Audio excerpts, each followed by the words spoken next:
এত বড় মুড়োটা তুমি খেতে পারবে বৌদি ভাই? ভাত কাপড়ের দিন কাঁসার থালায় নতুন বউয়ের জন্য সাজিয়ে দেওয়া হয়েছে 5 রকমের ভাজা, শুক্তো, মাছের লেজা, মাছের মুড়ো, তরি তরকারি, পায়েস। মুড়োর সাইজটা বেশ বড়। ছবি তোলা হবে বলে পরমা সমরেশকে বলেছিল বাজারের সবচেয়ে বড় কাতলার মুড়োটা নিয়ে আসতে। বউয়ের কথা বরাবর শুনে এসেছে সমরেশ। এবারও তার ব্যতিক্রম হয়নি। ভাত কাপড়ের অনুষ্ঠানে ছবি তোলার পালা শেষ। এবার নতুন বউকে খেতে বসবে। সেই সময় বড় মুড়োটার দিকে তাকিয়ে পায়েল কথাটা বলে উঠল। সমরেশ আর পরমার একমাত্র মেয়ে পায়েল। বাড়ির সব্বার বড্ড আদরের, এমনকি সুবীরেরও। মাছের মুড়ো, মাছের ভালো পিসটা, পছন্দের মাংসটা তার পাতেই সবার আগে তুলে দেয় পরমা। মুড়ো খেতে বরাবর ভালোবাসে পায়েল। এত বড় মুড়ো তার নজর কাড়বে সেটাই স্বাভাবিক। অনুষ্ঠান উপলক্ষে উপস্থিত আত্মীয় স্বজনরা বুঝে গেলেন নতুন বউয়ের পাতে দেওয়া মুড়োটা পায়েলের পছন্দ হয়েছে। সেটা খেতে চায় সে। কিন্তু নতুন বউ অপূর্বা পায়েলের স্বভাব সঙ্গে পরিচিত নয়। হাসি মুখে সে বলে উঠল, আমার না মুড়ো খেতে ভীষণ ভালো লাগে। আর কাতলা মাছের বড় মুড়ো তো আমার ফেভারিট। তুমি বরং লেজার বাটিটা সরিয়ে নাও। পায়েলের মুখে অন্ধকার ঘনিয়ে এলো। সে বাড়ির সবার আদরের। কোনো কিছু পছন্দ করেছে অথচ তাকে দেওয়া হয়নি এমনটা সে মানতে পারে না সহজে। গম্ভীর মুখে বলে উঠল, ও লেজা তুমিই খেয়ে নাও বৌদি। মুড়ো যখন খেতেই পারবো না, তখন লেজাটা বাদ যায় কেন? পরমা খুড়শাশুড়ি কোমর বেঁকে গেলেও জিভের ধার খড়খড়ে। নতুন বুঝে দেখছি মুড়ো খেতে বড্ড ভালোবাসে রে পরমা। তোর ছেলের মাথাটা ভালোই চিবিয়ে খেতে পারবে। মাথা চিবিয়ে খাওয়ার দরকার আছে কি ঠাকুমা? হেসে বলে ওঠে নতুন বউ। দুজনের কাজ করি, দুজনের স্বাবলম্বী। পরস্পরের পাশে থাকবো বলে বিয়ে করছি। তাও তোমাদের কথা শুনে ভাত কাপড়ের অনুষ্ঠান নিষ্ঠা সহকারে পালন করছি। খুড়শাশুড়ি সবার সামনে কিছু আর বলে না। পাশে দাঁড়িয়ে পরমাকে কানে কানে বলে ওঠে, সাবধানে থাকিস বউ। তোর বৌমা খুব একটা সুবিধার বলে মনে হচ্ছে না। বড় মুখে মুখে চোবা। আত্মীয় স্বজনদের নিজেদের মধ্যে কানাকানি করতে লাগলো। কি আশ্চর্য দেখো, নতুন বউ অথচ কোনো বিকার নেই। একটা মাত্র ননদ বলে কথা, একটু না হয় মুড়োটা খেতেই চাইছে। আবদার করেছে সেটুকুই দিতে পারলো না। এ বউ নিয়ে পরমার কপালে দুঃখ আছে। আরেকজন বলে উঠল, আরে প্রেম করে বিয়ে তো, ওই জন্য অত ভাবনা চিন্তা নেই, দিব্যি নিশ্চিন্তে আছে। সব কথাই পরমার কানে আসছিল। একপাশে দাঁড়িয়ে সে তাকিয়ে দেখছিল পরমা যত্নে অপূর্বা মুড়োটা ভেঙে ভেঙে খাচ্ছে। স্বাদে আহ্লাদে মাথা মেটার কানে এসব যাচ্ছে কিনা সন্দেহ। মনের আকাশে বিরক্তির মেঘ জমছিল। এ কেমন মেয়ে পছন্দ করলো তার ছেলে? সামান্য একটা মুড়োর লোভ সে সামলাতে পারে না। সবাইকে মানিয়ে গুছিয়ে নিয়ে যে সংসার করবে কিভাবে? পায়েল তখনই ঘর ছেড়ে চলে গেছে। বৌভাতে সাজবে বলে ব্র্যান্ডেড দোকান থেকে দামি লেহেঙ্গা কিনছিল মেয়ে। এখন সে দাদার বৌভাতে আদৌ যাবে কিনা কে জানে। যা মুডি মেয়ে তার, পছন্দ মতো কিছু না হলে মুখ গোমড়া হয়ে যায়। মাছের কয়েকটা মুড়ো ফ্রিজে তোলাই ছিল। আত্মীয় স্বজনের জন্য সকাল থেকে বাড়ির পিছনে রান্না চেপেছে। মাছও এসেছে দেদার। তার মধ্যে সবচেয়ে বড় মুড়োটা যত্ন করে নিজের হাতে বেজে পরমা মেয়ের জন্য প্লেটে সাজিয়ে নিয়ে গেলেন। কিন্তু পায়েল কি অত সহজে সব কিছু মেনে নেওয়ার মেয়ে? স্পষ্ট জানিয়ে দিল সে, যে মুড়োর জন্য আজ সবার সামনে অপমানিত হয়েছে, সে মুড়ো এই জীবনে আর কখনো ছুঁয়েও দেখবে না। আরে ও তো নতুন বউ, কিভাবে জানবে তোর কি পছন্দ? মিনমিন করে বলার চেষ্টা করলো পরমা। বিরক্ত মুখে পায়েল ঝংকার দিয়ে ওঠে, তুমি আর ওর গোড়ে গোড় দিও না মা। দুদিন মাত্র বিয়ে করে এসেছে, মহারানী ভাবছে মাথা কিনে নিয়েছে। সবার সামনে আমাকে বেইজ্জত করা। আমিও দেখিয়ে দিব আমার পজিশন এ বাড়িতে কোথায়। সে তোর যা খুশি করিস, কিন্তু এই মুড়ো তোকে খেতেই হবে। মুড়ো তোর বাবা কিনে এনেছে, তার মেয়ের ভালো লাগে বলে। তুই না খেলে বাবা কষ্ট পাবে না? তখন বুঝি তোর ভালো লাগবে? এবার একটু নিমরাজি হয়ে পায়েল বাবাকে বড্ড ভালোবাসেছে। বাচ্চাদের মতো মেয়ের মুখে গ্রাস তুলে দিতে দিতেই অপূর্বার উপর ভয়ঙ্কর রাগ হচ্ছিল পরমার। এখন তার কত কাজ, কিন্তু ওই মেয়ের জন্য তাকে কাজকর্ম ফেলে পায়েলের রাগ ভাঙাতে হচ্ছে। এরপর যে কি হবে কে জানে। পায়েলের রাগ তিনি জানেন। একটা মাত্র মুড়োর জন্য প্রথমেই সম্পর্কটা জটিল হয়ে গেল। মুড়োটা পায়েলকে দিয়ে দিলে কি সমস্যা হতো অপূর্বার? আদরের বৌদিভাইকে মাথায় তুলে রাখতো সে, একটা শুধু একটা মাত্র মুড়োর জন্য। রাগের চোটে পরমা ভুলেই গেল অপূর্বা বাপের একমাত্র মেয়ে। পায়েল যেমন তাদের কাছে আদরের মানুষ হচ্ছে, অপূর্বাও সেই রকম আদরের মানুষ হয়েছে। তার বাবা মার কাছে। তাদের চোখে সেও রাজকন্যা ছাড়া কিছু নয়। বউভাতের জমকালো অনুষ্ঠানে অপূর্বাকে সাজানোর জন্য নামী মেকআপ আর্টিস্ট বুক করেছিল সুজয়। বাড়ির বাকি মহিলাদের সাজার জন্য তার 2 অ্যাসিস্ট্যান্ট আসবে। তারা যথেষ্ট এফিসিয়েন্ট। কিন্তু সমস্যা বাঁধল। দুপুর 3:30 নাগাদ গাড়ি থেকে শ্যাম ও তার 2জন সহকারী নামল। সুজয়দের সঙ্গে করমর্দন সেরে বললেন, যদি আপনাদের ঘরটা দেখিয়ে দেন ভারী ভালো হয়। তাহলে সাজাতে আমার ঘন্টা তিনেক তো লাগবে। কিছু বলার আগে পায়েল এসে পড়ল। দাদার দিকে তাকিয়ে হালকা হাসলো। বৌদিভাই নয়, আজ আপনার কাছেই আমি সাজবো। আমার ঘরে চলুন আপনি। শ্যাম হতভম্ব হয়ে একবার পায়েলের দিকে আর একবার সুজয়ের দিকে তাকাতে লাগলো। বিয়ের দিনও অপূর্বা তার তুলির টানে কনে সেজেছে, হাজারো প্রশংসা কুড়িয়েছে। তার তুলির টান এমনই, লোকে মুগ্ধ হয়ে তাকিয়ে থাকে। প্যাকেজে তাকে বুক করেছিল কর্তাগিন্নি। আইবুড়ো ভাত, বিয়ে, রিসেপশন একই সঙ্গে। একদিনের মধ্যে কনের মুখ পাল্টে গেল কিভাবে? শ্যামের মানসিক পরিস্থিতি টের পাচ্ছিল সুজয়। একটু গম্ভীর মুখে পরিচয় করে দিল, আমার বোন পায়েল। আসলে ছোট থেকে এই বাড়ি সবার আদরে বলে একটু বেশিই জেদি হয়ে উঠছে। আপনি চলুন, অপূর্বা আপনার জন্য ওয়েট করছে। আজ এমন সুন্দর সাজাবেন যেন আমার বউয়ের দিক থেকে কেউ চোখ না ফেরাতে পারে। স্বস্তির নিঃশ্বাস ফেলে সুজয়ের সঙ্গে সদ্য বিবাহিত ঘরের দিকে শ্যাম পা বাড়াতে যাবেন, এমন সময় পরমা ছেলের সামনে এসে দাঁড়ালেন। তুই একটু আমার সঙ্গে আয়, একটা দরকার আছে।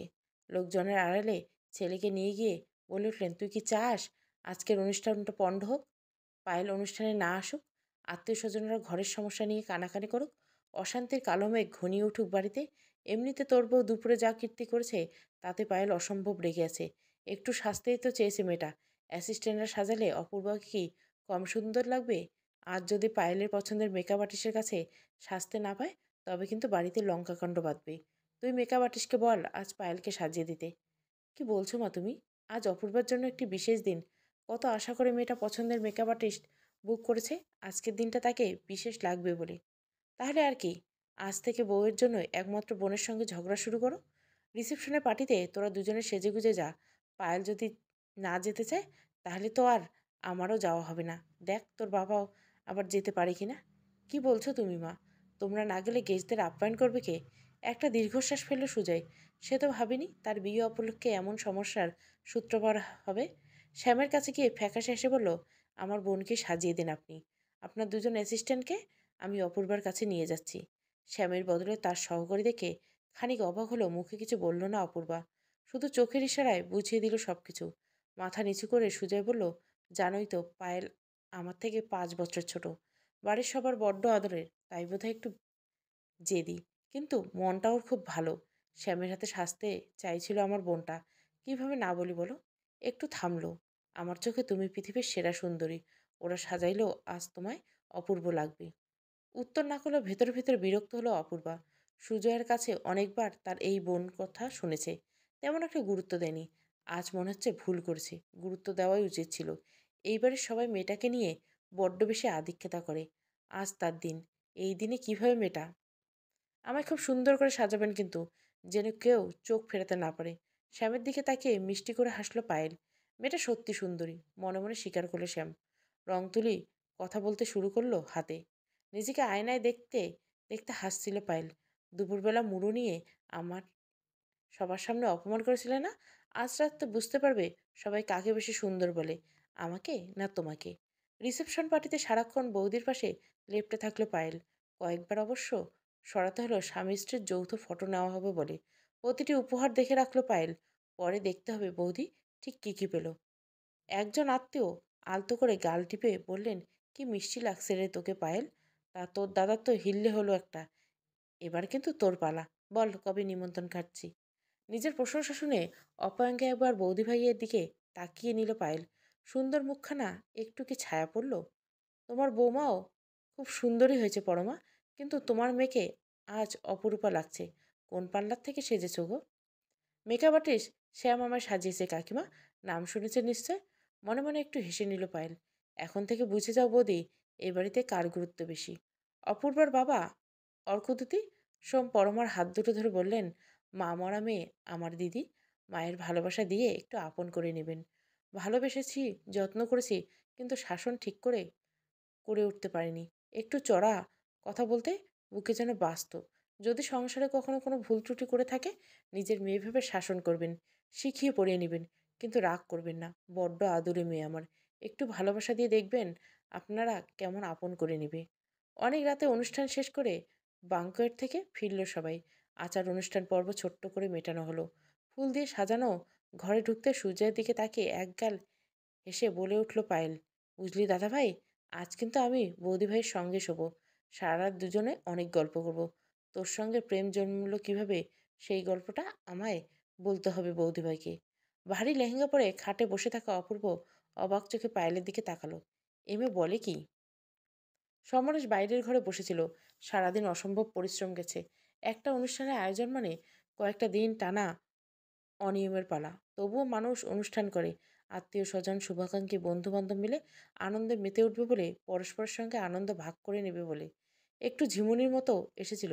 এমন সময় কেউ একজন গিয়ে তাকে পায়েলের ব্যাপারটা বলেছে। সঙ্গে সঙ্গে ঝিমুনি কেটে গেছে তার।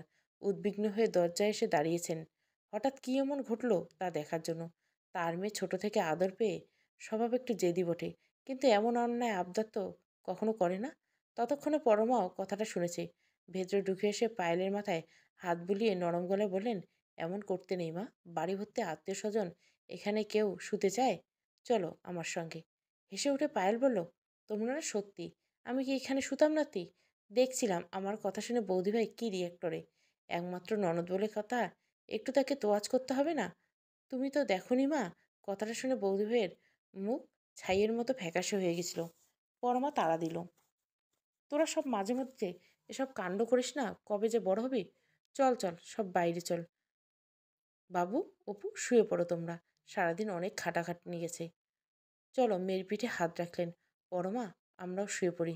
একবার আত্মীয়রা বাইরে থেকে বললেন, পরমা, আমাদের ঘরটা দেখিয়ে দাও, অনেক রাত হচ্ছে, ঘুম পাচ্ছে। ওড়না সামলে বেরিয়ে যাওয়ার সময় কানে কানে বলল পায়েল, খেলা কিন্তু সবে শুরু বৌদি ভাই, গিফটগুলো আগে ভাগে খুলো না যেন। এ বাড়িতে যত উপহার আছে সব আমি খুলি, মনে থাকবে তো? মনে রাখলে তোমারই ভালো। জানো তো কথায় আছে না, রায়ভাগ্নি ননদিনী। অপূর্বা হাসলো। হাসির ভিতরে হুল পায়ের গায়ে কাটার মতো বিঁধল। ছিটকে সরে গেল সে। কি এত বলছিস পায়েল? আজকের রাতটা ওদের দুজনকে একলা ছেড়ে দে। বৌদিভাই তো সারা জীবনের জন্য এ বাড়িতে থাকবে, অনেক কথা বলার সুযোগ পাবি। বাইরে থেকে বলে উঠলেন সমরেশ, তোমরা দরজা বন্ধ করে ঘুমিয়ে পড়ো। আর অপু, তোমাকে বলি, কালকে সকালে নতুন বউ বলে সাত সকালে ওঠার দরকার নেই। তোমার বাবা আমায় বলেছেন তুমি লেট রাইজার। ডোন্ট ওয়ারি, এটাকে শ্বশুরবাড়ি মনে করার দরকার নেই। আজ থেকে এটাও তোমার নিজের বাড়ি। যা দরকার সুজয় কিংবা আমাকে বলবে। প্রয়োজনে নিজেও কিনে আনতে পারো, অসুবিধা নেই। একটা কথা, অসুবিধা হলে বলবে, কোনো হেজিটেট করবে না। ভালো লাগলো অপূর্বার। মনে হচ্ছে এই মানুষটা মেয়ে এবং বৌমার মধ্যে কোনো ভেদাভেদ করবে না। পরমার পাশে শুয়ে পায়েল বলল, বৌদি কিন্তু খুব একটা সুবিধার মানুষ নয় মা। দেখবে কাল থেকে কিচেনে ঢোকার চেষ্টা করবে তোমাকে এক ঘরে করতে। বাবা কি বলেছিল জানো আজ? আমি সব শুনেছি। সমরেশের বলা কথাগুলি তোতা পাখির মতো আউড়ে গেল একটানা। খুব সাবধান, এখন থেকে সতর্ক না হলে নিজের সাম্রাজ্যের চাবি আউটসাইডারে এসে ছিনিয়ে নিয়ে যাবে। তুই ঘুমা, নইলে চোখের নিচে ডার্ক সার্কেল পড়বে। মুখে বললেও মনে মনে ভয় পেলেন পরমা। পায়েল বোধহয় খুব একটা ভুল বলছে না। মাত্র দুদিন সমরেশ এমন পাল্টি খেলো। কবে থেকে সংসারের দায়িত্ব একা হাতে পালন করেছেন তিনি? কোন ভোরে উঠেছেন কখনো তো সমরেশ বলেনি একটু বিশ্রাম নিতে? ইচ্ছে হলে দেরি করে ঘুম থেকে উঠত। তবে কি তার এতদিনের সাজানো সংসার ভেঙে চুরে দিতে এলো অপু? এখন থেকে তার কথাতেই চলবে সংসার? তবে পরমার কি হবে? সারা জীবন এই সংসারের একটু ভালোর জন্য প্রাণপাত করছে সে, কিন্তু কি পেল? কে দাম দিল তার? নিজের ভবিষ্যতের চিন্তায় মগ্ন পরমা একবারের জন্য ভেবে দেখল না তার অধিকার সমরেশ অপুকে দেয়নি। সে শুধু চেয়েছে নতুন সংসারে সে মেয়েটা যাতে স্বাভাবিক থাকে, কোনো রকম অস্বস্তিতে না ভোগে, যেন তার মনে না হয় নতুন সংসারে সে একজন বহিরাগত। তোমার বোন মনে হচ্ছে একটু বেশিই জেদি। সবে দরজা বন্ধ করে খাটে এসে বসেছে সুজয়। কথাটা বলে উঠল অপূর্বা। হাসলো সুজয়। আসলে কি জানো তো, পায়েল তো এবারই সবার ছোট। মা বাবার আদর পেয়ে পেয়ে, তাছাড়া জ্যাঠা জেঠি মামা মামি মাসিরা ওকে খুব ভালোবাসে। খুব মিষ্টি তো, একেবারে পুতুল পুতুল। ছোটবেলায় অফিস থেকে ফেরার পথে প্রত্যেক দিন ওর জন্য চকলেট খেলনা নিয়ে আসতো। দরজার কাছে চুপটি করে বসে থাকতো সে। আমি তো আজও অফিস থেকে ফেরোতে ওর তাকিয়ে দেখলো অপূর্বার গম্ভীর মুখে তার দিকে তাকিয়েছে। ভেতরে ভেতরে প্রমাদ গুণন সুজয়। মনে হচ্ছে ননদ বৌদির মধ্যে লড়াই বাঁধল বলে। সেই লড়াই তাকে না স্যান্ডউইচ হতে হয়। সুজয়কে হঠাৎ চুপ করে যেতে দেখে অপূর্বা বলে উঠল, কি হলো? বললে না তো? আজও তোমার বোনের জন্য প্রতিদিন কি আনতে হয়? ওই বিকেলে স্ন্যাক্স যা খেতে ইচ্ছা হয়। সারাদিন ঘরের খাবার খেয়ে বিকেলে একটু মুখরোচক খেতে কার না ইচ্ছা হয়? তুমিও তো ভালোবাসো। ছাড়ো এসব। এতদিন বাদে তোমায় নিজের করে পেয়েছি, কোনো বাধা নিষেধ নাই। অপূর্বার অধরে মধুর চুম্বন এঁকে দিয়ে সুজয় বলে উঠল, এই রাত তোমার আমার। স্বপ্নের মতো কেটে যায় জীবনের প্রথম মধুরাত। পাখি ডাকে সকাল হয়। ঘুম ভাঙল ঘড়ির দিকে। তাকে ঈষৎ চমকায় অপূর্বা। কখন 8টা বেজে গেছে! ইস, আজ উঠতে বড্ড দেরি করে ফেলেছে সে। অ্যাটাচ বাথরুমে ঢুকে তাড়াতাড়ি ফ্রেশ হয়ে নেয়। শাড়ি পরার অভ্যাস নেই তেমন, তবুও অনেক চেষ্টায় কোনো রকম একটা হ্যান্ডলুম শাড়ি পরে নেয় সে। সঙ্গে সিঁদুর আর হালকা সোনার গয়না। আয়নায় নিজেকে দেখে নিজেই মুগ্ধ। আলগা লাবণ্য কি সুন্দর লাগছে তাকে। সিঁদুর বোধহয় এমনই মহিমা। সাধে গীতিকার বলে লিখেছেন, সিঁদুরের এই একটু সিঁদুর সব কিছু বদলে দিল। ডাইনিংয়ে বসে বেশ কয়েকজন আত্মীয়রা লুচি তরকারি খাচ্ছে। পরমার হেল্পিং হ্যান্ড মণিমা সবার পাতে পাতে খাবার পরিবেশন করছে। অপূর্বকে আসতে দেখে এবড়ো খেবড়ো দাঁত বের করে হাসল সে। নতুন বৌদিমণি যে! সিঁদুর কি করে মিষ্টি লাগছে গো! বসে পড়ো দেখি, চেয়ার টেনে ব্রেকফাস্টও দিয়ে দেই। পরমা বলে উঠল, 9:30 বেজে গেছে, আর একটু ঘুমালেই পারতে, একেবারে লাঞ্চ খেতে আসছে। আক্রমণাত্মক এদিক থেকে আসবে ভাবিনি অপূর্বা। কাল থেকে তাড়াতাড়ি ওঠার চেষ্টা করব। কোনো রকম বলে একটা চেয়ার টেনে বসতে যাবে এমন সময় রিনরির গলায় হাসির জোয়ার তুলে পায়েল বলে উঠল, এ কেমন শাড়ি পরেছো বৌদিভাই! ঘের তো গোড়ালির উপর উঠে গেছে। তুমি বোধহয় জীবনে কোনোদিন শাড়ি পরোনি। আত্মীয় স্বজনরা এতক্ষণ অপূর্বার ঢলো ঢলো মুখের কোমল লাবণ্য দেখতেই ব্যস্ত ছিল। পায়েলের কথায় সবার নজর গোড়ালিতে গিয়ে পড়ল। তার মনে হলো, ধরিনি, দ্বিধাও হয়, এমন সমস্যায় পড়তে হবে, আগে ভাবিনিস। লজ্জিত স্বরে বলে উঠল, আসলে বাড়িতে কোনোদিন একা শাড়ি পরিনি তো। চলো ওই ঘরে চলো, আমি তোমায় পরিয়ে দিচ্ছি। এক বয়স্ক আত্মীয় নরম সুরে বলে উঠলেন, তোমায় ভারী মিষ্টি দেখতে মা। সংসার বড় কঠিন ঠাই। তবু বলবো সবাইকে নিয়ে সুখে আনন্দে থাকো। সুখ পাওয়া কি অতই সহজ জিনিস? পায়েল থাকতে কোনোদিনও সহজে পাবে না তুমি বৌদিভাই। এমন সুযোগ বুঝে এমন ব্রেন ওয়াশ করবো, বুঝবে প্রথম দিন এসে ননদের মুখে গ্রাস ছিনিয়ে নিয়ে কি ভুলটাই না করেছো তুমি। ব্রেকফাস্ট ছেড়ে ঘরে বসেছিল অপূর্বা। সুজয় গেছে নিচে তুতো ভাই বোনদের সঙ্গে আড্ডা দিতে। গতকাল অনুষ্ঠান শেষে প্রচুর কাবাব বেঁচে গেছিল। মুখ চলছিল তার সঙ্গে, গল্প চলছে জমিয়ে। অপূর্বকে যেতে বলেছিল নিচে, কিন্তু ক্লান্তির অজুহাতে যায়নি সে। খানিকক্ষণ সময় চায় তার একা ভাবার জন্য। পায়েল যে বড্ড বাড়াবাড়ি শুরু করছে সেটা পদে পদে বুঝতে পারছে সে। মেয়ের ভালোবাসা অন্ধপরমা না বুঝে তাতে তাল মেলাচ্ছে। কিন্তু কিছু একটা তাকে করতে হবে। নতুন বউ হয়েছে বলে চুপ করে বসে থাকলে চলবে না। সে বোকা নয়, মেনে নিবে না, আবার অযথা জটিলতাও সৃষ্টি করবে না। হাসি মুখে ব্যাপারটা সামনে নিবে, হয়ে উঠবে কৌশলী গিন্নি। বিয়ের আগেও পরমার সঙ্গে বেশ কয়েকবার কথা হয়েছে তার। মানুষটা ভালোই বলে মনে হয়েছিল। কেবল একমাত্র মেয়ের প্রতি একটু বেশি মাত্রায় স্নেহপ্রবণ। মন্দ লাগেনি অপূর্বার। ভেবেছিল মায়েরা বুঝি এমনই হয়। অনেক ছোট বয়সে মাকে হারিয়েছে সে। ভেবেছিল এই বাড়িতে এসে নতুন মা পাবে, কিন্তু পরিস্থিতি যেদিকে এগোচ্ছে তাতে ব্যাপারটা ক্রমশ জটিল হয়ে পড়ছে। কিন্তু এক্ষুনি সে হাল ছাড়বে না। মনে পড়ল অপূর্বার। ও বাড়ি থেকে আসার সময় বাবার চোখের জল থাকলেও মেয়ের হাতে চাপ দিয়ে একটাই কথা বলেছিলেন তিনি, গড়তে অনেক সময় লাগে মা, লাগে শ্রম, লাগে ধৈর্য, কিন্তু ভাঙতে দু একটা মুহূর্তেই যথেষ্ট। তুমি বুদ্ধিবতী মা, আমি জানি তুমি পারবে। সেই মুহূর্তে না বুঝলেও এই সংসারে এসে প্রতি পদক্ষেপে বুঝতে পারছে কেন বাবা তখন তাকে এই কথাগুলো বলেছিল। পরিস্থিতি সামলাতেই হবে তাকে বুদ্ধিমত্তার সঙ্গে। পায়েলের সঙ্গে মোটেও সে খারাপ ব্যবহার করবে না, কিন্তু বুঝিয়ে দেবে ইট ছুললে পাটকেল খেতে হয়। সন্ধেবেলা সবাই মিলে গিফট দেখতে বসা হবে, এমনটাই কথা হয়েছিল। খেয়ে দিয়ে দুপুরবেলা ক্লান্তি সবাই ঘুমাচ্ছিল। সেই ফাঁকে মনির মার সাহায্য নিয়ে ইভিনিং স্ন্যাক্সে অপূর্বা বানিয়ে ফেলল dry chilli chicken, fish momo আর চাইনিজ সিঙ্গারা। সন্ধেবেলা সবাই ড্রয়িং রুমে জড়ো হয়ে মনির মা ট্রলি থেকে খাবার আর কফির পট নিয়ে এলো। অপূর্বা সিল্কের হাউস কোট চাপিয়ে একে একে সবার হাতে তুলে দিল খাবারের প্লেটের সঙ্গে ডিপ হিসেবে সস, কাসুন্দি আর মেয়োনিজ। এমন সুখাদ্য প্লেটে দেখে সবাই তখন হৈ হৈ করে উঠছে। সুজয় একজন কাজিন চাইনিজ সিঙ্গারায় কামড় দিতে বলে উঠল, বৌদি তুমি তো দেখছি কামাল করে দিয়েছো। মনে হচ্ছে এই সুস্বাদু সিঙ্গারার জন্য মাঝে মাঝে মাসির বাড়ি ভিজিট করতে হবে। আরেক কাজিন ঘাড় নেড়ে বলল, তোর সঙ্গে আমিও আসবো ভাবছি। পরমার দিকে তাকিয়ে ছন্দ ভয়ের সুরে বলে উঠল, কি গো মাসি, তুমি আবার তখন তাড়িয়ে দেবে না তো? পরমা হেসে কৃত্রিম পিটুনি দেওয়ার ভঙ্গি করলেও তার ভুরু দুটো কুঁচকে রইল। তার হাতে প্লেট দিতে এলে অপূর্বার দিকে তাকিয়ে চাপা গলায় তিনি বলে উঠলেন, তুমি আবার এসব কখন? আজকের পর থেকে এই সংসারটা আমারও মা। আর কয়েকটা দিন মাত্রই তো ছুটির দিন আছে, তারপর আমাদের দুজনকে চাকরিতে বের হতে হবে। ভালো মন্দ ভাবলাম কিছু ভালো মন্দ পদ বানাই আপনাদের জন্য। আসলে কি জানেন তো মা, সুজয় আমার হাতে ড্রাই চিলি চিকেন আর চাইনিজ সিঙ্গারা ভারী ভালোবাসে। যতবার আমাদের বাড়িতে যেত ওগুলোই খেতে চাইতো। পাশ থেকে সমরেশ বলে উঠলেন, আজ থেকে আমিও তোমার চাইনিজ সিঙ্গারার ফ্যান হয়ে গেলুম। মারাত্মক টেস্টি, ড্রাই চিলি চিকেনটাও লাজবাব। ছুটির দিনগুলো এমন সুস্বাদু খাবার বানিয়ে খাওয়াতে হবে কিন্তু। তখন না বললে শুনবো না। আর চোখে পরমার দিকে তাকালেন সমরেশ, বোধহয় সমর্থনে আসায়, কিন্তু কোথায় গেলে কি। পরমার মুখখানা যে রাগে অভিমানে থমথম করছে। বানিয়ে দেব না কেন বাবা, দেবো তো। রান্না করতে ভারী ভালোবাসি আমি। খুন্তিনারা আমার কাছে স্ট্রেস বাস্টার। সমরের আর কিছু বললেন না। পরমার মুখভঙ্গি তাকে যা বোঝানোর বুঝিয়ে দিচ্ছে, কিন্তু সুজয় অত কিছু বোঝার দায় নেই তার। তাই হাসি মুখে বলে উঠল, আজ থেকে তাহলে উইকেন্ডে বাইরে খাওয়া দাওয়া বন্ধ। কি বলিস পায়েল, তোর বৌদি তো দেখছি বাড়িতে হেসেলে হোটেল খুলে ফেলবে। উইকেন্ডে এমন জম্পের স্ন্যাক্স পেলে কে আর সাত করে বাইরে যায়?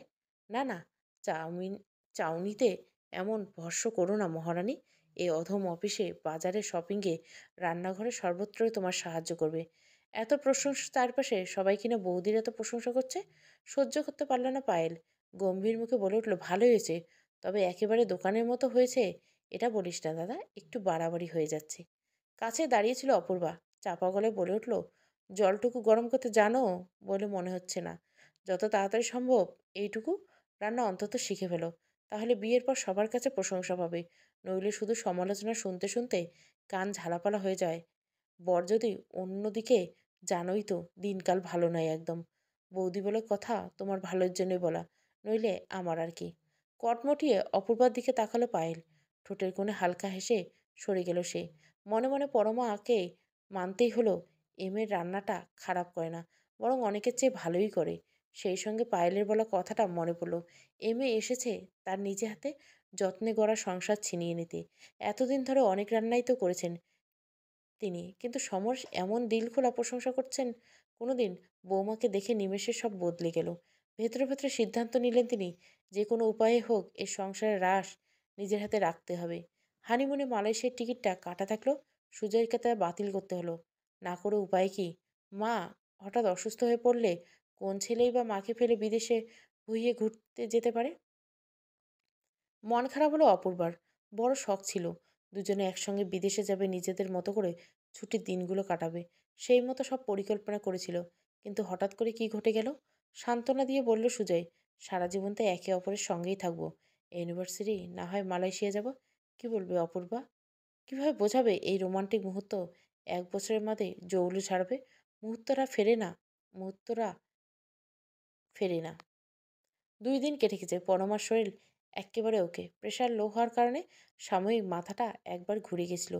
ফ্যামিলি ফিজিশিয়ান বলেছে ২-৩ দিন রেস্ট নিলে একদম সুস্থ হয়ে যাবে। আজও এসেছিলেন উনি ব্লাড রিপোর্ট দেখে। প্রেশার মেপে হাসি মুখে বলে উঠলেন, পরমা দেবী আপনি একেবারেই বিপদমুক্ত। আর কোনো চিন্তা নেই। আসি আজকে? সুজয় সমরেশ দুজনে টেনশনে ছিলেন। পরমা বিপদমুক্ত শুনে খুব খুশি। সুস্থতার অনারে বাড়ির কবিরাজি এলো। সবাই মিলে জমিয়ে খাওয়া দাওয়া হলো। পারিবারিক আসরে অপূর্বা বাকিদের সঙ্গে দিলে ভেতরে ভেতরে বিন্দুমাত্র খুশি হতে পারল না। সামান্য কারণে মালয়েশিয়া ট্রিপ ক্যান্সেল, বিষয়টা মানতে পারছিল না সে। ভালোই বুঝতে পারছিল পরমার মনোগত বাসনা, কিন্তু মুখে কিছু বলার উপায় নেই। ডাক্তার নিজ মুখে বলেই গেলেন প্রেশার ফল হয়েছিল। কবিরাজি খেতে খেতে সমরেশ হাসি মুখে বলে উঠলেন, সামান্যের জন্য তোমাদের যাওয়াটা ক্যান্সেল হয়ে গেল। আমার খুব খারাপ লাগছে বুঝলি। পরমা ঘাড় নাড়লেন। যদিও তার মুখ দেখে মনে হলো না বিন্দুমাত্র খারাপ লেগেছে। কি হলো সবাই ওভাবে চুপ করে গেলে কেন? ইতনা সান্নাটা কিউ হে ভাই? হেসে উঠলেন সমরেশ। ভাবছি দুধের স্বাদ ঘুলে মেটানোর ব্যবস্থা করলে কেমন হয়? চলো সবাই মিলে বরং সিকিম বেরিয়ে আসি। ফ্লাইটের বন্দোবস্ত আমি করছি। তুই হোটেলের রুমগুলো দেখে নিস। উচ্ছ্বাসিত কণ্ঠে পায়েল বলে উঠল, আমরা সবাই বেড়াতে যাব একসঙ্গে? শোন দাদা, আমার রুমের জন্য ব্যালকনি থাকে, তাহলে জানলা দিয়ে যেন কাঞ্চনজঙ্ঘা দেখা যায়। বড় নির্মিবি উইথ ব্রেকফাস্ট বুফে। অত চিন্তা করছিস কেন? ভালো হোটেল ছাড়া আমরা কখনো থেকেছি? তোর বৌদি ভাইয়ের ছুটি শেষ হয়ে আসছে না? যত তাড়াতাড়ি সম্ভব গোছগাছ সেরে ফেল। আর তোমরাও, বৌমা, বেশি দেরি করো না মা। অদ্ভুত এক ভালো লাগায় মন ভরে যাচ্ছিল অপূর্বার। সংসারে এই মানুষটাই কেবল বুঝছে তার ভারী মন খারাপ লাগছে, তাই ঘুরতে যাওয়ার পরিকল্পনা করছে। অনেক ছোটবেলায় সিকিম গিয়েছিল সে। বরফে ঢাকা ছাঙ্গু, নথুলা, বাবার মন্দির, রাবাংলা, চারধামের সেই বিশালকৃত দেবাদিদেব ক্ষণিকের মেঘে আড়ালে হারিয়ে যান, পলকে ভেসে ওঠেন।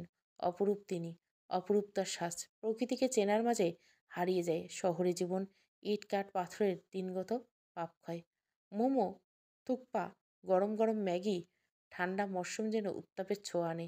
রাত্রিবেলা ব্যালকনিতে একাকী দাঁড়িয়েছিল অপূর্বা, ভাবছিল তাদের আসন্ন ভ্রমণের কথা। ছোট থেকে পাহাড় তার ভারী পছন্দ। বাবা আর মেয়ে মিলে 1 সপ্তাহের নোটিশে কাশ্মীর চলে গেছিল। কি অপূর্ব সৌন্দর্য তার! অনির্বাচনীয় সে রূপ।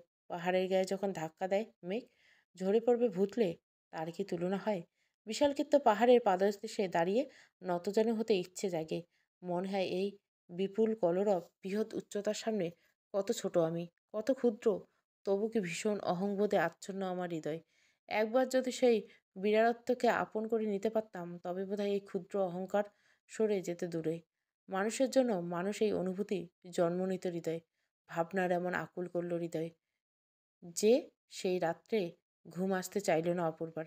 পাশে সুজয় গভীর ঘুমে আচ্ছন্ন। ভাবল খানিক করিডোরে পায়চারি করলে নিশ্চয় ঘুম আসবে। এমন সময় সে চাপা গলার স্বর শুনতে পেল। পরমার ঘরের ভিতর কারা যেন কথা বলছে। অপূর্বা জানে পায়েল মায়ের সঙ্গে ঘুমায়। এত রাতে তো দুজনে জেগে রয়েছে। ডাক্তারবাবু যে মাকে বিশ্রাম নিতে বলল। তাহলে পারলাম তো বল। ভাগ্যিস দুদিন না খেয়েছিলাম, তাই তো প্রেশারটা অত লো হলো। তোকে বলেছিলাম না আমি অসুস্থ হলে বাবু কখনোই আমায় ছেড়ে যাবে না। সবার উপরে মা, বুঝেছিস?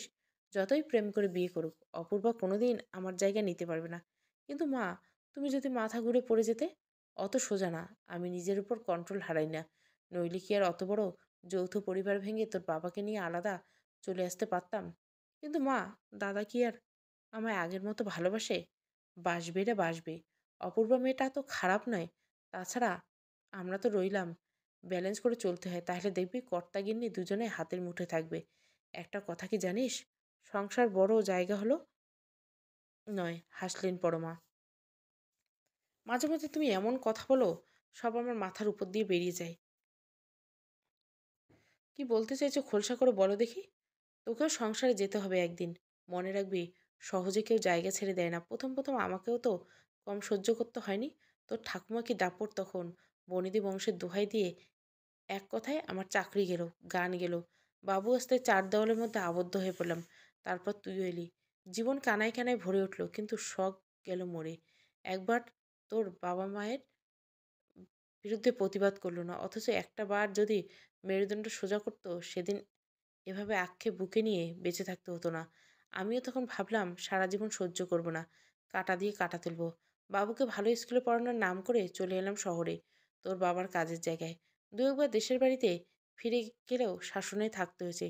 সেই জন্য বোধহয় গোয়াল ভরা গরু, পুকুর ভরা মাছকে ভালোবাসতে পারিনি কোনোদিন।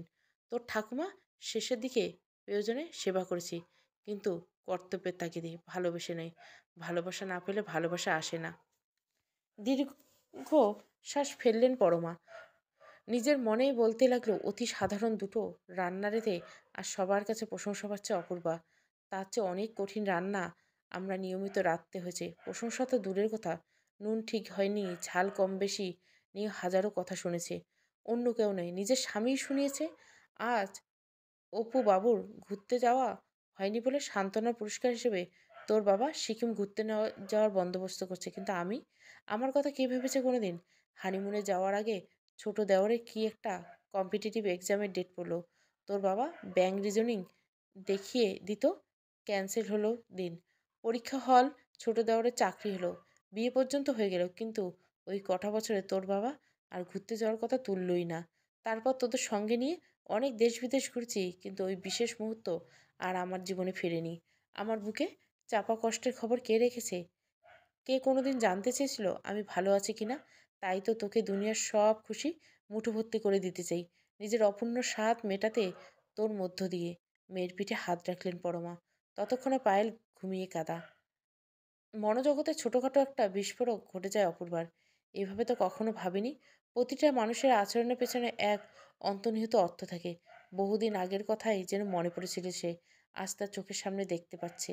পরমাকে ভালোবাসতে হবে, ভালোবেসে আপন করে নিতে হবে। নিজের শখ শৌখিনতাকে তালাবদ্ধ করে সবার জন্য শুধু করেই গেছেন সারা জীবন। বদলে পায়নি কিছুই। মান্যতা পাবে পরমা, ব্যবস্থা করবে অপূর্বা। পায়েলের মনের গভীরেও ডুব দিতে হবে। কেন তার মনের গভীরে এত অন্ধকার, এত হিংসা? তার তো কোনো অভাব নেই। ভালোবাসা, আদর, যত্নে সে পরিপূর্ণ। তবে অপূর্বা ভাবল এই তবের উত্তর তাকেই খুঁজে বের করতে হবে। বাগডোগরা এয়ারপোর্টের লাগেজ কালেক্ট করার জন্য অপেক্ষা করছিল অপূর্বরা। পাশ থেকে অপূর্বর কানে কানে বলে উঠল সুজয়, এই সমুদ্র নীল সালোয়ার কামিজে কি মিষ্টি যে লাগছে তোমায়! হোটেল অবধি পৌঁছাতে তর্স হয়েছে না। কখন যে তোমায় একেবারে নিজের করে পাবো। আজ শুধু তুমি আর আমি, দুনিয়া যা বলে বলুক। দুজনে মিষ্টি খুনসুটির দিকে তাকিয়েছিল পরমা। এমন একটা আবেগী দিনের প্রত্যাশায় কত বসন্ত যে এলো গেল। চুলে পাক ধরল, কাঁধে চেপে বসলো দায়িত্বের ভর। হঠাৎ কাঁধের কাছে সমরসের স্পর্শ পেল। ক্ষণিকের তরে দুয়ে মিলে হারিয়ে গেল মন্দ কি। আজ সন্ধ্যের মেলে গিয়ে চলো দুজনে হারিয়ে যাই। চকিত ছেলেমেয়েরা কেউ তাকালেন পরমা, কেউ দেখে ফেলেনি তো। দেখে অবশ্য নিশ্চিত হলো। মেয়ে ফোন ঘাটছে, ছেলে লাগেজ মেলাতে ব্যস্ত। এও এক জীবন বটে। আপন মনে হাসলেন পরমা। যৌবনে লজ্জা গুরুজনদের কাছে, আর বার্ধক্য লঘুজনদের কাছে। এতদিন বাদে সমরের স্পর্শে শরীরে হালকা শিহরণ জাগলো। কতদিন বাদে এভাবে দুজনে হারিয়ে যাওয়ার কথা বললেন সমরেশ। বিয়ের পরপর যাও বা দু একবার হারিয়ে যেতে চেয়েছিল, দুটোতে শাশুড়ির কথায় তেড়ে আর তা সম্ভব হয়নি। হয়তো ভাবতেন ছেলের বউয়ের আঁচলের তলায় বাধা পড়লে তাদেরকে কে দেখভাল করবে, কেই বা তাদের খোঁজখবর নিতে। টাকাই শেষ কথা নয়, দিন শেষে মানুষের পাশে দাঁড়ানোর জন্য মানুষ দরকার। সংসারে এতগুলো দিন কাটিয়ে পরমা বুঝেছেন সংসারে বড় কঠিন ঠাই। আলতায় পা ডুবিয়ে সাদা চাদরে হেঁটে সংসার জীবনে প্রবেশ করা হয় বটে, আসলে কিন্তু দুটোই প্রতীকী। দেখতে চাদর হলেও আসলে ওটা কাটাই তৈরি রাস্তা। কাটাই চরণে না হোক, মন যে ক্ষতবিক্ষত হবে সে ইঙ্গিত আগেভাগেই দিয়ে রাখা হয়। ছুটিতে নিয়মিত বাড়ি আসতেন সমরেশ, কিন্তু একবার পরমা ভাবলেন সারপ্রাইজ দিবেন। শ্বশুরবাড়িতে আসার পর তেমন চর্চা না থাকলেও সুরিলা গলা খেলতো বেশ। সব কাজ সেরে নীলাম্বরী শাড়ি পরে চুলে বেলফুলের মালা জড়িয়ে ছাদে চলে গেছিলেন দুজনে। সমরেশ সাদা পাঞ্জাবি জুড়ে আতরের সুবাস। কলকাতার টিপু সুলতান মসজিদের পেছনে একটা আতরের দোকান থেকে কেনা। পরমাই ঠিকানা বলে দিয়েছিল। বাবাও যে তার কিনতেন ওখান থেকে। ভারী মিষ্টি গন্ধ ছড়িয়ে পড়েছিল তার থেকে। জ্যোৎস্নালোকে ভেসে আসছিল চারপাশ। বারবার মনে হচ্ছিল এ কি সত্যি না স্বপ্ন। সেই স্বপ্নলোকে সমরেশের বুকে মাথা রেখে পরমা গান ধরেছিল, এই আকাশে আমায় মুক্তি আলোর আলোয়। পরদিন ভোরবেলা উঠোন ঝাড় দেওয়ার সময় চাপা গলার শাশুড়ি বলেছিলেন, এ নটি বাড়ি নয়, বুঝেছ বৌমা? অত রাতে অমন চড়া গলায় আর গান গেও না বাপু। তোমার শ্বশুর সারা রাত বিছানায় এপাশ ওপাশ করছেন, এক ফোঁটা ঘুমাতে পারেনি। লজ্জায় মাথা তুলে তাকানোর ক্ষমতা হারিয়েছিল পরমা। মনে হচ্ছিল বাড়ির সবাই যেন লুকিয়ে হাসছে তাকে দেখে। তারপর থেকে যতদিন ওই বাড়িতে ছিলেন একদিনও গলার সুর খেলেনি। সমরেশ আবদার করেনি। চাকরির পদোন্নতি, নিজের সাজানো দুনিয়ায় বুঁদ হয়েছিলেন তিনি। যে সেখানে পরমার অস্তিত্ব কোথায়? জৈবিক নিয়মে দুই সন্তান জন্ম হয়েছেন, তাদেরকে আঁকড়ে ধরেছেন পরমা। ছেলে পড়াশোনার জন্য এসেছেন শহরে, পেতে বসেছেন সংসার। তার গোটা জীবন কেন্দ্রীভূত হয়েছে তাদেরই কক্ষপথে। সমরেশ তো টাকা দিয়েই খালাস। কিন্তু আজ এতদিন বাদে সমরেশের হলোটা কি? এমন স্পর্শের জন্য কতদিন অপেক্ষা করছেন পরমা। ধীরে ধীরে মনকে বুঝিয়েছেন সবার ভাগ্যে সব থাকে না। কি গো বলো না তো, হারাবে কিভাবে? ভাবছি ডিনারটা গ্লেনারিস সারবো। তার আগে তোমার পছন্দের চকো অরেঞ্জ পেস্ট্রি খাবো, কিংবা কেভেন্টার্সে breakfast, hot chocolate, sunny side up আর সসেস প্ল্যান্টার। সকালটা জমে যাবে বুঝলে। কিন্তু পায়েল, সে কার কাছে থাকবে? মেয়েটা একা রেখে ওভাবে দুজনে নরম গলায় বললেন পরমা। মনটা ততক্ষণে দ্রবীভূত হতে শুরু করলো। লাগেজ সংগ্রহ করে বাবা মার দিকে এগিয়ে গেল পায়েল। তখন থেকে দেখছি কি এত বকবক করছো দুজনে। বাইরে এসেছি কোথায় সারাদিন ঘুরে বেড়াবে, তা না এয়ারপোর্টে কতটা সময় কেটে গেল। ড্রাইভারকে রাখো, সবার লাগেজ কালেক্ট হয়ে গেছে। জীবনে কখনো মেয়েকে এক বকা? পরমা হালকা ধমক দিলেন। সবসময় এত তাড়া কিসের তোর? ঘুরতে এসেছি আমরা, পায়ে ঘোড়ার জিন লাগিয়ে দৌড়ানোর দরকার কি? ধমক খেয়ে পায়েলের চোখ টলমল। সারা রাস্তায় সে মুখখানা অস্বাভাবিক গম্ভীর করে রাখলো। শেষে মাঝ রাস্তায় গাড়ি থামিয়ে সমরেশ মোমো কিনতে দিতে মেয়ের রাগ পড়ল। পিছনের সিটে বসে মুচকে আসলো অপূর্বা। তার পরিকল্পনা কাজ শুরু করেছে। এবার পরবর্তী পর্বের দিকে ধীর পায়ে অগ্রসর হতে হবে। আকস্মিকভাবে সেদিন পরমার আক্ষেপ শোনার পর থেকে অপূর্বা ঠিক করেছিল একবার সমরেশ অর্থাৎ তার শ্বশুরের সঙ্গে আলাদাভাবে কথা বলবে। সেই মতো যখন পরমা প্রত্যেক দিন সকালে পুজোর ঘরে ঈশ্বরের আরাধনায় মগ্ন থাকেন, পরিবারের সকলে মঙ্গল কামনা করেন, সেই সময়টা বেছে নিয়েছিলেন। পায়েল ঘুমায় সুজয় চার খবরের কাগজ নিয়ে অপুকে ঢুকতে দেখে চমকে উঠলেন সমরেশ। এই কাজ তো পুটুর মাই রোজ সকালে করে। হেসে চায়ের কাপটা নিয়ে বলেছিলেন, সমরেশ এত কষ্ট করে তো হবে না বৌমা, তোমার একটু বেলায় ওঠার অভ্যাস জানি, আমার জন্য সে অভ্যাস পরিবর্তন করার দরকার নেই। যাও ঘরে গিয়ে রেস্ট নাও, জানোই তো ছেলে মেয়েদের ভালো থাকাটাই বাবা মায়ের শান্তি। কথাটা লুপে নিয়েছিল অপু। আর তার স্ত্রীর খুশির কথা কে ভাববে বাবা? একটা সংসারে স্ত্রীর খুশির গুরুত্ব কতটা, যে মানুষটা নিজের পরিবার অবাল্যের চেনা পরিচিত মানুষজনের সঙ্গ ছেড়ে আসে, সারাটা জীবন আর একটা পরিবারের সুখের জন্য লড়াই করে যায়, বিন্দুমাত্র না ভেবে নিজের ইচ্ছে অনিচ্ছে বিসর্জন দেয়, তার খুশি স্বামীর কাছে কতটা দামি, কতটা ভাবে সে অগ্নিসাক্ষী করার 7 জন্মের বন্ধনে আবদ্ধ স্ত্রীকে নিয়ে। ভুরু কুচকে অপুর দিকে তাকিয়েছিলেন সমরেশ। বুঝতে পারছিলেন না এ অভিযোগের উৎসকে। অপুর কথাগুলো তাকে যেন ভেতরে থেকে নাড়িয়ে দিচ্ছিল। অনেক ভাবনা চিন্তা করে শেষে অবাক গলায় বলেছিলেন সুজয়, কি তোমার সঙ্গে কোনো মিসবিহেভ করছে? আমায় বলতে পারো, আমি ওকে বুঝিয়ে বলবো। মিষ্টি হেসেছিল অপু। সুজয় নয় বাবা, আপনার কথা বলছি। আমি আমি কি করছি? আমতা আমতা করেছিলেন সমরেশ। ছোট মুখে বড় কথা বলছি বাবা, মনে কিছু করবেন না বাবা। ভালোবাসলে তাকে প্রকাশ করতে হয়, নইলে উল্টো দিকে থাকা মানুষটা বুঝবে কিভাবে? আমি জানি আপনি মাকে ভীষণ ভালোবাসেন, কিন্তু সেটা যদি না বুঝিয়ে দেন মা কিভাবে অনুভব করবে? সুস্বাদু রান্না সুন্দরভাবে পরিবেশন করলে তার স্বাদ যেমন বহুগুণ বেড়ে যায়, তেমনি মনের গভীরে লুকিয়ে থাকা ভালোবাসার অনুভূতি প্রকাশ করতে হয়। বাস্তবতার চাপে আপনি ভুলেই গেছেন একদিন মাকে সুন্দর গান গেত, ভুলে গেছেন সারাদিন রান্নাঘরে খাটাখাটনির পর আপনার সামনে পরিবেশিত রান্নাকে সামান্য অ্যাপ্রিসিয়েট করার কথা। মায়ের ভিতরে কত আক্ষেপ লুকিয়েছে তার খবর রাখেন আপনি? সেদিন থেকে সবকিছু কেমন এলোমেলো হয়ে গেছিল সমরেশের। অপরাধবোধে জেগেছিল মনের কোণে। ছোট্ট মেয়েটা দুদিনে এসে সে কথা বুঝে গেল। এত বয়স পৌঁছে সমরেশ বুঝল না পরমার অন্তরের কথা, কষ্টের কথা।